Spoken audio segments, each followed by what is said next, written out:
नमस्कार। कहानी गोल्ड में आज सुनिए डॉक्टर रंजना जायसवाल जी की लिखी कहानी तुरपाई। घर का माहौल बिगड़ा हुआ था। सोनल सर झुकाए अपराधियों की तरह खड़ी हुई थी। कमरे में पंखे की घुर्र घुर्र की आवाज के सिवाय कोई आवाज सुनाई नहीं दे रही थी। हर सांस पर मानो पापा के मौन का पहरा था। किताबों के बीच पापा को कार्तिक की लिखी हुई चिट्ठी मिल गई थी। एक सुर्ख सूखा गुलाब उस चिट्ठी के साथ मुस्कुरा रहा था। मोती से सुंदर अक्षर उस गुलाबी पन्ने पर टिमटिमा रहे थे। साथ जीने मरने की कस्में, एक सुनहरे भविष्य के सपने सिर्फ कागज पर नहीं, उसके मन में भी जगमगा रहे थे। पर क्या मालूम था, उन सपनों की उम्र बस इतनी ही थी। उसके सपने उस सुर्ख गुलाब की तरह ही सूखने वाले थे। उसे हमेशा लगता था कि पापा शायद कार्तिक को स्वीकार कर लेंगे। दुनिया चांद पर पहुंच गई, पर उसका चांद न जाने क्यों रूठा हुआ था। सपनों का वजन बादलों की तरह हल्का होता है, पर जब वह टूटते हैं तो उसकी लाश का वजन कोई कंधा नहीं उठा पाता। आज उसके सपनों के टूटने का दिन था, पर एक उम्मीद थी कि शायद प्रेम में पड़ी स्त्रियां सिर्फ कल्पनाओं में जीती हैं और पुरुष हमेशा यथार्थ में। स्त्रियों को हमेशा एक चमत्कार की उम्मीद रहती है, पर चमत्कार होते हैं? शायद नहीं। शायद वह उम्र ही ऐसी थी जो उसे कल्पना के हिडोले में झूला झुला रही थी। वह कार्तिक के साथ जीवन बिताने के सपने देख रही थी, और शायद कार्तिक भी। कौन है यह लड़का? पापा की आवाज गूंजी। जी, कार्तिक मेरे साथ पढ़ता है। क्या कॉलेज में आजकल यही पढ़ाया जाता है? पापा की आंखों से अंगार बरस रहे थे। वह चुपचाप सर झुकाए खड़ी थी और अपने अंगूठे से फर्श को कुरेद रही थी। शायद उनके प्रश्नों का जवाब ढूंढने की कोशिश कर रही थी। तुम सोच भी कैसे सकती हो उससे शादी के लिए? न हमारी बिरादरी का, न हमारे समाज का। जमीन आसमान का क्या मेल। क्या खिलाएगा तुम्हें? जिसके खुद के रहने खाने का ठिकाना नहीं, वह तुम्हें क्या आसरा देगा? बाप के सामने हाथ फैलाता होगा। ऐसे लड़के के साथ तुम्हारा क्या भविष्य? पापा, एक बार मिलकर तो देखिए, बहुत अच्छा लड़का है वह।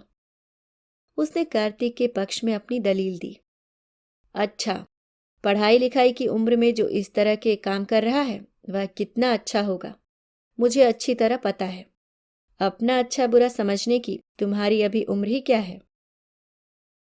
पापा ने बड़ी बेरुखी से कहा। पापा उसकी कोई भी बात सुनने को तैयार नहीं थे। अंततः उसने बोल ही दिया। प्यार करता है वह मुझसे, और मैं भी। सड़ा। घर में सन्नाटा पसर गया। पापा को इतने गुस्से में पहली बार देखा। पापा जब बहुत गुस्से में होते तो अपने आप को कमरे में बंद कर लेते, खाना पीना छोड़ देते। पापा के गुस्से को हमेशा मौन ही देखा था, पर आज पहली बार उस मौन को भाषा मिलते देखा था। पापा घंटों चीखते चिल्लाते रहे। उनकी आवाज से घर की दीवारें हिल गईं। मौन कहीं कोने में खड़ा थर थर कांप रहा था। वह सोच रही थी, प्यार ने तो इस संसार को जोड़कर रखा है, पर प्यार समाज, जाति, बिरादरी और स्तर देखकर भी किया जाता है। यह पहली बार सोचा था। क्या सपनों में सिर्फ राजकुमार ही आने चाहिए? एक मजदूर, एक चाय वाला, एक खोमचे वाला नहीं। हम क्यों अपनी बेटियों को यह कहते हैं कि उन्हें कोई राजकुमार ब्याह कर ले जाएगा? हम क्यों अपने बेटों से कहते हैं कोई परी 7 समंदर पार से आएगी और तुमसे शादी करेगी? हम क्यों नहीं कह पाते, ऐशो आराम धन दौलत तुम्हें भले कम मिले, पर जिसके साथ दिल मिले, जिसके साथ मानसिक स्तर मिले, तुम उसके साथ जीवन गुजारना। क्या यह बात माता पिता और समाज के लिए काफी नहीं कि वह लड़का उनकी लड़की को प्यार करता है, सम्मान करता था? क्या यही सबसे ज्यादा जरूरी है कि प्यार करने वाला अपनी बिरादरी, अपने समाज या अपने स्तर का हो? एक अनदेखे अनिश्चित भविष्य के लिए माता पिता का डरना स्वाभाविक था। आखिर अपने कलेजे के टुकड़े को एक अनिश्चित भविष्य के हाथों में कैसे सौंप सकते थे? पर इस बात की भी गारंटी कौन देगा कि जिन हाथों में वह अपने कलेजे के टुकड़े को सौंप रहे हैं, उसके साथ वह हमेशा खुश ही रहेगी? उसका भविष्य अनंत काल तक सुरक्षित होगा। एक पीढ़ी का पाखंड अगली पीढ़ी की परंपरा बन जाता है, और शायद वह भी उस परंपरा की भेंट चढ़ गई थी। उसे दृढ़ता से खड़ा देखकर पापा टूट रहे थे। अगर तुमने फैसला कर ही लिया है तो तुम उसके साथ जा सकती हो। इस घर के दरवाजे तुम्हारे लिए हमेशा के लिए बंद हैं। भूल जाना कि तुम्हारा भी कोई घर है। भूल जाना कि तुम्हारे कोई माता पिता है। भूल जाना कि तुम्हारा कोई हमसे संबंध है। पापा यहीं चूक गए थे। उन्होंने उसे घर के दरवाजे बंद करने की धमकी दी थी। चाहती तो यह दरवाजा वह भी बंद कर सकती थी।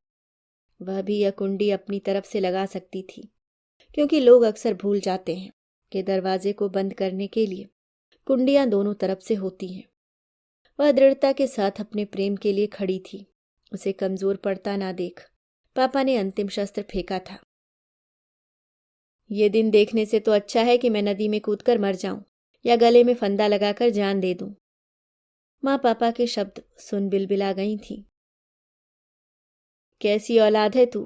क्या अपने बाप की अर्थी पर अपनी सुहाग की सेज सजाना चाहती है? उन पर अपने सपनों का महल बनते देखना चाहती है? वह टूट गई थी। ऐसा तो उसने कभी भी न चाहा था।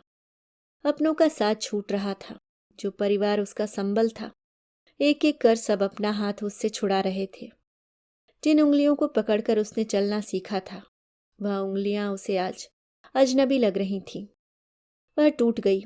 उसने घुटने टेक दिए। जैसा आप कहें, माँ ने कहा था। दुनिया देखी है हमने। हम तुम्हारा बुरा नहीं चाहते। कल को कुछ होता है तो हम हैं ना। पर क्या सचमुच याद है उसे आज भी वह दिन, पहली बार जब अभिनव ने उसके ऊपर हाथ उठाया था। कुछ समय के लिए वह जड़ हो गई थी। कई दिनों तक उसे यह समझने में लगा कि आखिर इतनी छोटी सी बात पर अभिनव नाराज कैसे हो सकते हैं। सब्जी में नमक ही तो ज्यादा हुआ था। चुप रह गई थी वो उस दिन। उसके मौन ने उसे बढ़ावा दे दिया था। धीरे धीरे उनकी भड़क खुलती चली गई और वह हर छोटी बड़ी बातों पर हाथ उठाने लगे थे। वह हफ्तों हफ्तों तक सो नहीं पाती थी। माँ ने कहा था कुछ भी होगा तो वे लोग हैं, पर क्या सचमुच? बड़ी उम्मीद से एक दिन उसने माँ को फोन कर अपना दिल का हाल बयां किया था। पति पत्नी के बीच तो यह सब होता ही रहता है। इतनी जरा जरा सी बात पर अगर रूठ जाओगी तो गृहस्थी कैसे संभालोगी? तुम्हारे पापा एक पिता के रूप में बेहतर इंसान है, पर पति, तुम सबने उनका मौन देखा है, पर मैंने उनका मौन भोगा है। अंतर मन तक भेद जाता है उनका मौन। चीर जाता है दिल को, छलनी कर जाता है भावों को। तो क्या मैं घर छोड़कर चली गई? नाराज होते हैं तो प्यार भी तो करते हैं। अभिनव भी तो तुम्हें प्यार करते हैं। तुम्ही ने बताया था। तुम्हारे पिछले जन्मदिन पर हीरे की अंगूठी दिलाई थी और इस दीपावली पर तेरे नाम से एक मकान की रजिस्ट्री करवाई है। ये प्यार नहीं तो और क्या है? वो मुस्कुरा दी थी। प्यार? प्यार की इतनी बड़ी कीमत उसे अपने शरीर पर पड़ते निशानों के साथ चुकानी पड़ रही थी। वह माँ से चीख चीख कर कहना चाहती थी, किस प्यार की बात करती हैं आप? आइए आपको दिखाऊं अपने तन के घावों को, मन के छालों को। शायद उन्हें गिनते गिनते आपके हाथ के पोर भी कम पड़ जाएं। पुराना घाव सूखता नहीं कि नए घाव मुस्कुराते हुए अपनी उपस्थिति दर्ज करा देते हैं। उसका दम घुटा जा रहा था। शब्द कहीं खो से गए थे।